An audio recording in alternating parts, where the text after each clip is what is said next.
오늘도 말씀 가운데 우리에게 가르쳐 주시는 그 주님의 뜻하심들이 우리 심령 가운데 깨달아지는 시간 되기를 간절히 소원합니다. 여러분 혹시 필요한 물건을 배달시키시고 그 택배를 기다려 보신 경험이 있으십니까? 많은 분들, 특히 저희 집도 그런데요, 많은 분들은 그것을 굉장한 큰 즐거움으로 여기기도 하는 요즘 시대이기도 하죠. 그런데 혹시 그 배달되었던 물건이요, 열어보니 파손이 되어 있거나 고장이 나 있던 경험은 혹시 없으십니까? 몹시 실망스럽고 낙담이 되기도 하는 일일 수 있습니다. 결국 그 파손된 물건이 결국 제 기능을 발휘하지 못하게 돼서 그냥 버릴 수밖에 없는 상황이 된다면 그걸 그냥 넘기실 만한 분들은 없으리라고 감히 얘기해 볼 수 있을 것 같습니다. 어떤 필요한 기능이 있어서 주문한 물건이 결국 파손되어 제 기능을 하지 못하면요, 결국 그건 아무짝에도 쓸데가 없는 물건이 되어지죠. 오늘 본문에서는요, 마치 이런 물건처럼 부서져 있어서 제 기능을 하지 못하는 그런 인간들에 대해 말씀합니다. 아는 것만큼 살지 못하고 있는 인간, 마음과 그 행동이 따로 놀고 있는 그런 인간, 이상과 그 현실의 괴리 가운데 갈등하고 있는 그런 인간, 어떤 가치의 혼동 가운데 중요한 것과 그렇지 않은 것을 제대로 구별하지 못하고 살아가고 있는 그런 인간의 모습이 오늘 본문 가운데 드러나 있습니다. 이 모두가 마치 파손되어서 이미 쓸모없게 되어버려진 그런 물건과도 같은 모습이라는 것이죠. 그렇다면 왜 그런 인생들은요, 그렇게까지 파손될 수밖에 없었을까요? 왜 우리의 인생들은 이다지도 연약하고 그래서 부서지고 때로는 쓸모없게 되기도 하는 것이겠습니까? 왜 우리 인간들은요, 이렇게도 늘 불안하고 그 삶의 중심을 쉽게 잡지 못하고 기우뚱할 때가 많은 걸까요? 오늘 본문의 이사야 예언자는 그 이유를요, 임자를 알지 못하기 때문이라 말합니다. 그렇게 진단하고 있죠. 오늘 본문 말씀을요, 표준세번역 성서로 다시 좀 읽어드리겠습니다. 내가 자식이라고 기르고 키웠는데 그들이 나를 거역하였다. 소도 제 임자를 알고 나귀도 주인이 저를 어떻게 먹여 키우는지 알건만은 이스라엘은 알지 못하고 나의 백성은 깨닫지 못하는구나.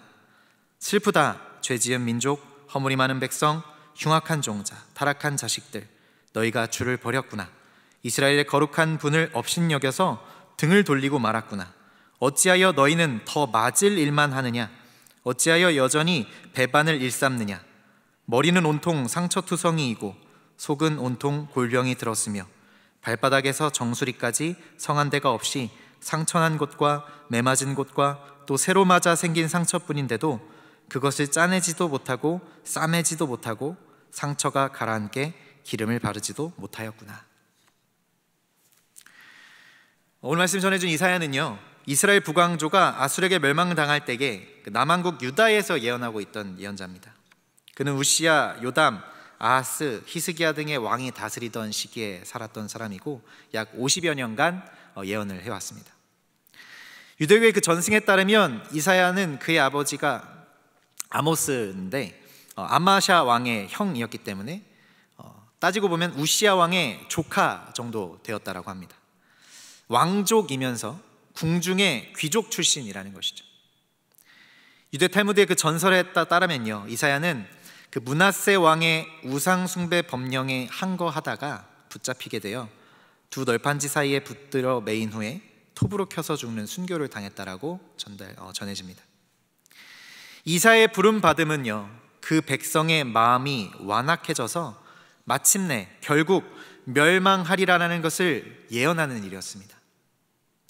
이스라엘 백성이 그 멸망의 소용돌이 가운데 휩쓸려 가는 것을 그 직전에 막기 위해서 애타는 마음으로 간절히 선포하고 있는 그의 모습이 떠오르게 됩니다. 그러나 이스라엘 백성들은 점점 완악하여져 갔고 그것이 더하여져만 갔고 이사야 예언 후 1년 만에 북왕국이 아수르에게 잡혀 멸망하게 되고 14년 만에 사마리아가 함락되며 또 남왕국 역시도 100년 만에 망하고 만다는 것이죠. 임자를 알지 못하는 것, 바로 거기에 그 멸망의 원인, 그 부서진 인생의 이유가 있다라고 말하고 있는 겁니다. 그러나 임자를 바로 알고 그 임자에게로 돌아오게 된다면요, 거기에서부터 구원이 이루어지게 되는 것이죠. 톨스토이는요, 인간이 임자이신 하나님을 믿는다는 것, 이 말 한마디 속에 인간의 모든 행복이 담겨 있다라고 말했습니다. 임자를 아는 그 믿음이 부서지면 인생 역시도 부서지게 되는 것이죠. 인생이 줄 수 있는 그 모든 것을 다 소유했다고 할지라도 그 임자를 제대로 알지 못하면 아무런 의미가 없다는 것을 이야기하는 것이죠.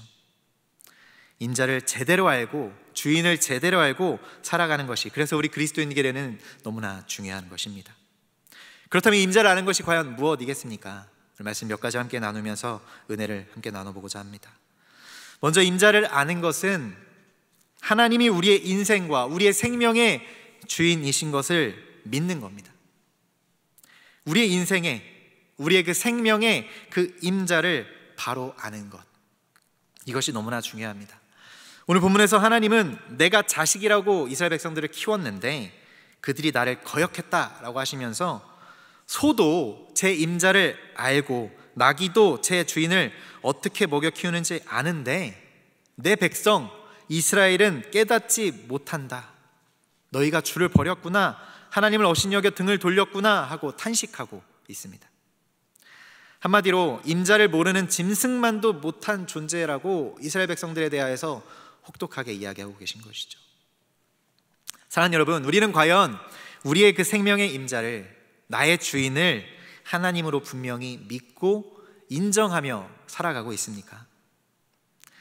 말로는 믿는다고 하기 쉽지만, 하지만 여전히 내 주인은 나로서 남아있지는 않으십니까? 사랑하는 여러분, 하나님이 우리의 임자 되신 줄로 믿습니다. 하나님이 내 인생의 주인 되신 줄로 믿습니다. 하나님이 그 내 인생의 의미가 되어주시는 줄로 믿습니다. 이 사실을 붙들고 살아가는 저와 여러분 되어지길 간절히 바랍니다. 성 크리스토퍼라는 인물에 대한 전설이 있습니다. 이 세상에서 가장 힘이 세다라고 생각하던 시리아의 레프로보스라는 사람이 있었습니다. 내가 이렇게 힘이 강하니까 이 세상의 임자, 이 세상의 주인, 이 세상에서 가장 힘이 센 분의 부하가 되어야지 라고 생각을 하고 곰곰이 생각을 해보다가 그 당시 그 왕의 부하가 되었습니다. 이제 왕의 부하가 되어 전쟁에 나가서 적군들을 물리치고 승리하고 돌아옵니다. 그리고 그 승리 축하연이 열리게 됐는데 노래하는 미가 그곳에서 노래하는 가운데 그 가사 속에 악마라는 단어가 나오니까 왕이 벌벌 떠는 겁니다. 왕보다 그 악마가 더 센 자구나 라는 것을 깨달은 그가 이제 악마의 부하가 되기에 찾아가 부하가 됩니다. 악마는 그를 데리고 다니면서 못된 일만 골라 합니다. 근데 어느 날 길을 가다가 길가에 세워져 있는 십자가를 보고는 악마가 벌벌 떠는 겁니다. 악마가 말하길 십자가는 그리스도가 지신 것인데 그리스도는 하나님의 아들이기에 나는 그리스도 앞에서 꼼짝 못한다 라고 하는 겁니다. 이제 그는요, 그 악마보다 더 강한 그리스도의 부하가 되려고 했습니다. 그리스도를 어디서 만날 수 있을까 고민하다가 사람이 많이 다니는 나루터, 그 강가에 그리스도가 지나가기를 기다리기로 합니다. 한참을 기다리고 있는데 어느 깜깜한 밤중에 어린 소년 하나가 찾아와서 그 물가를 건너게 해달라고 사정하죠. 그 소년을 그가 업고 냇물을 건너는데, 강가를 건너는데 점점점 그 소년이 무거워지는 겁니다. 그 손을 놓고 중간쯤 건너가고 있는데 너무 무거워져서 결국은 절반쯤 와서는 그 힘센 그도 꼼짝 못하고 서 있을 수밖에 없게 되었습니다. 그가 이제껏 이렇게 무거운 사람은 처음입니다. 도대체 당신은 누구십니까? 묻자 등 뒤에서 이렇게 대답합니다. 나는 그리스도다. 내가 세상 사람의 죄짐을 모두 짊어졌기 때문에 이렇게 무겁단다. 간신히 냇물을 건넌 후에 돌아서서 이제 그리스도에게 절을 합니다.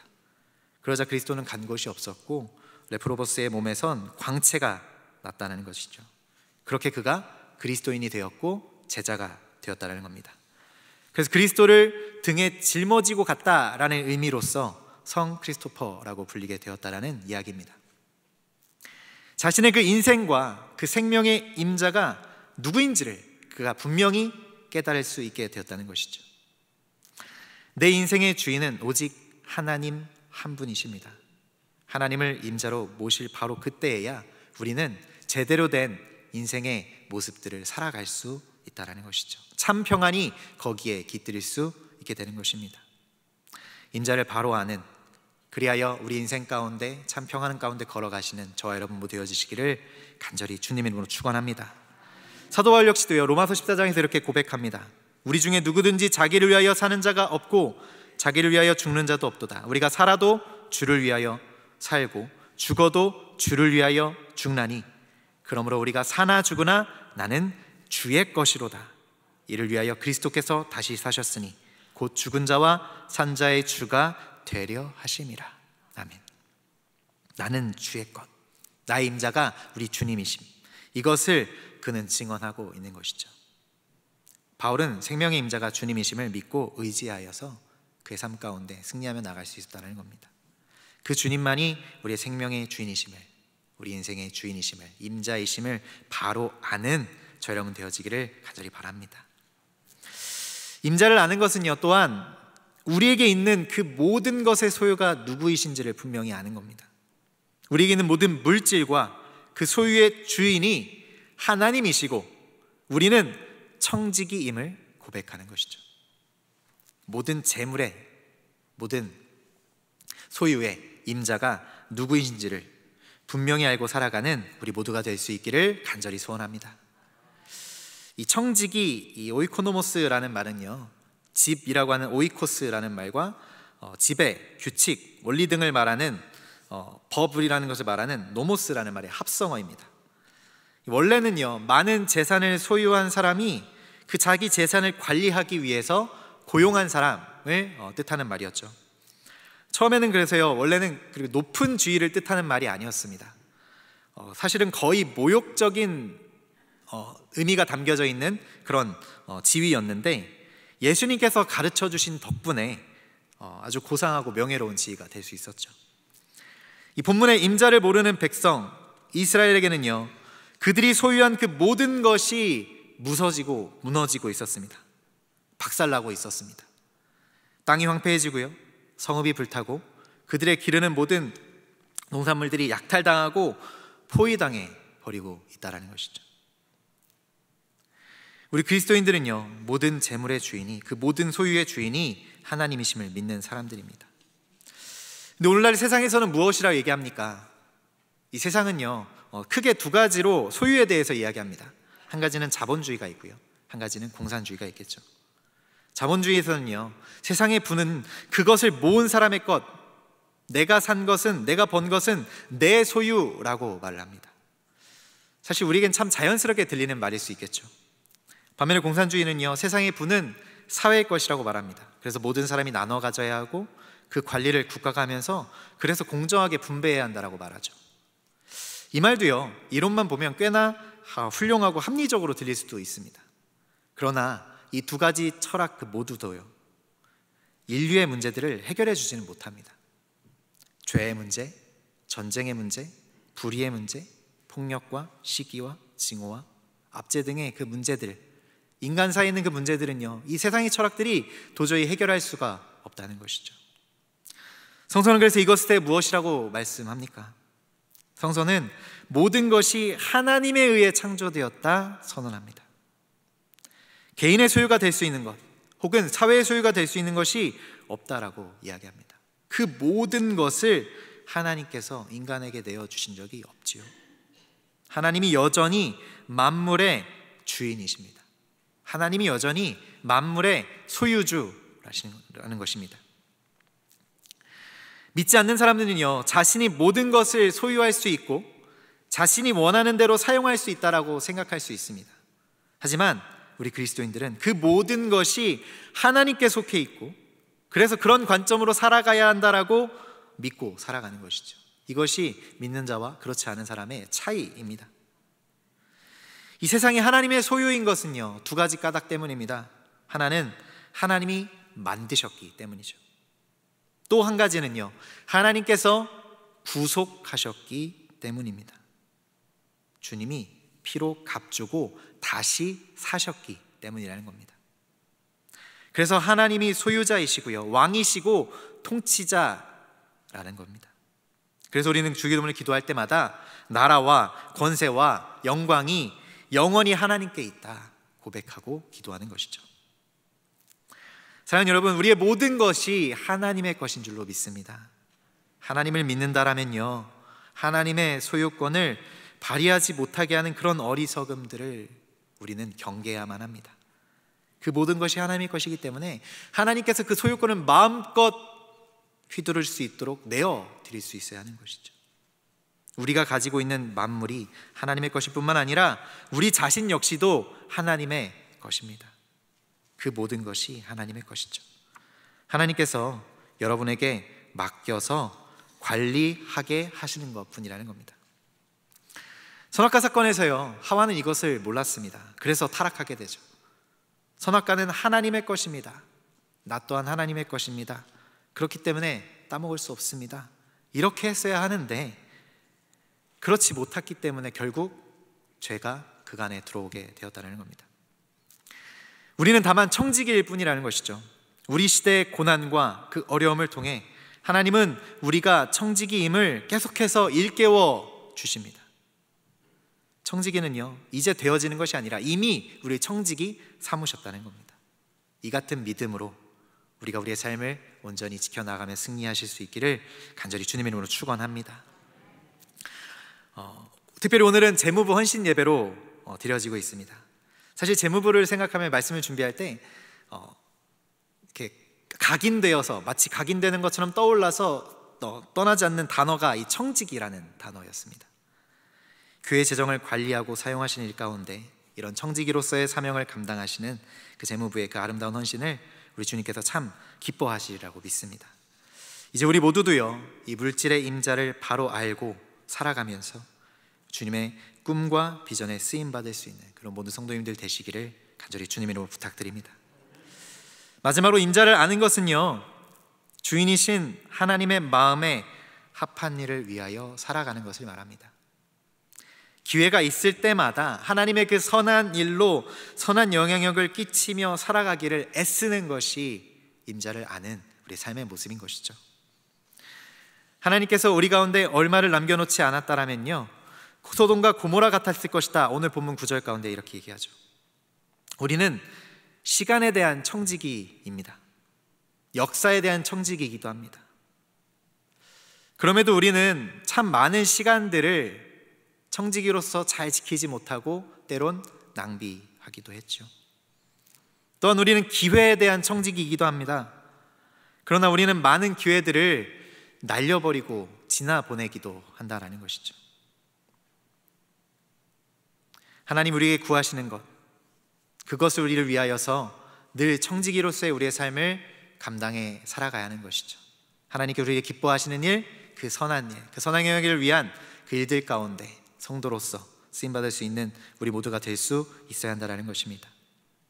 지금 우리는 하나님과 또 우리의 부모님과 우리 이웃들과 우리 친구들과 우리 모든 성도님들을 위한 무언가 할 수 있는 기회들을 가지고 있습니다.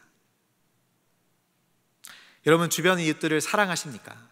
가족들을 사랑하십니까? 그 사랑의 기회를 잃지 않으실 수 있기를 바랍니다. 여러분이 사랑하시는 이들과 얼마나 많은 시간들을 보내고 계십니까? 우리 주변의 우리 모든 사람에 대해서 우리는 청지기로서 살아갈 수 있어야 합니다. 그러므로 더 사랑할 수 있어야 하는 것이죠. 시간이 그렇게 많지 않기 때문입니다. 그날이 가까이 오고 있습니다. 우리는 이제 임자를 바로 알고 바로 아는 믿음으로 살아갈 수 있어야 하는 것이죠.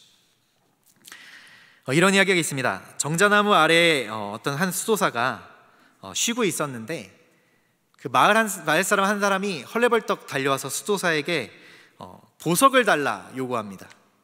그 이유를 물어보니까요, 그 사람이 지난밤 꿈에 하나님께서 내일 정자나무에 가면 수도사를 만날 텐데 그가 보석을 줄 것이니 그 보석으로 영원히 부자가 될 거다라고 이야기했다는 겁니다.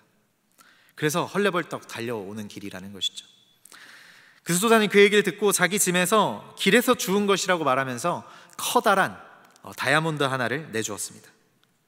이 다이아몬드를 받아서 집에 간 그 사람이 이제 행복에 겨워서 그 행복을 누리며 살아가야 하는데 사실 밤새 한숨도 자지 못했습니다. 좋아서일지 아니면 도둑을 염려서일지 그렇게 밤새 뒤척였던 그가요, 그 다음날 다시 일찌감치 정자나무의 가래에 가서 그 수도사에게 이렇게 묻습니다. 이 다이아몬드보다도 이처럼 그 귀한 것을 서슴없이 내어줄 수 있는 그 부유한 마음을 저에게 주십시오, 이렇게 부탁했다라는 것이죠. 다이아몬드보다 더 귀한 보석은 그것을 선뜻 내어줄 수 있는 넉넉한 마음이라는 것입니다. 그 마음이 과연 무엇이겠습니까? 오늘 본문에선 그것이 임자를 바로 아는 마음이라고 이야기를 하죠. 오늘 말씀 정리하겠습니다. 사랑하는 여러분, 우리는 우리의 임자를 분명히 알고 살아가야 합니다. 이제까지 하나님의 것을 나의 것으로 혹은 내가 마음껏 사용해도 되는 것으로 여기며 살아왔던 것은 아닌지 우리는 돌아볼 수 있어야 합니다. 이제 그 모든 것의 임자가 그 하나님이심을 아시고 하나님께 그 모든 것을 내어 맡기고 살아가야 한다라는 것이죠. 임자를 아는 그 믿음을 소유하며 주님과 동행하며 살아가실 수 있는 저와 여러분 되어지길 간절히 바랍니다. 사랑하는 여러분, 여러분의 임자는 과연 누구이십니까? 누구를 임자로 모시시겠습니까? 소나 나귀는 임자를 아는데 우리는 과연 어떠합니까? 하나님이 우리의 모든 생명의 주인이시고 물질의 임자이시고 역사의 주관자이심을 믿고 깨달아 주님과 동행함으로 주님께서 기뻐하시는 온전한 성도된 삶을 살아갈 수 있는 우리 모든 성도님들 되시길 간절히 주님의 이름으로 축원합니다. 같이 기도하시겠습니다. 우리를 주의 것 삼아주신 하나님 아버지, 참으로 감사드립니다. 우리가 이제 나의 생명과 나의 소유가 누구의 것인지를 분명히 깨닫고 인정하며 살아가게 하여 주옵소서. 우리를 우리의 그 영혼을 위한, 우리의 물질을 위한, 우리의 이웃을 위한 청지기로 부르셨사오니 맡겨진 것들에 신실하게 섬겨 나아가는 우리 모두 될 수 있도록 주님 함께하여 주옵소서. 우리의 삶과 성품과 그 행함을 통해 세상이 주님을 바라볼 수 있게 하여 주시고 우리를 통해 그 이웃의 영혼이, 그 삶이 회복되는 일이 나타나게 하여 주옵소서. 우리를 사용하실 그 모든 일들을 기대하옵고 사랑하신 예수 그리스도 이름으로 기도하옵나이다. 아멘.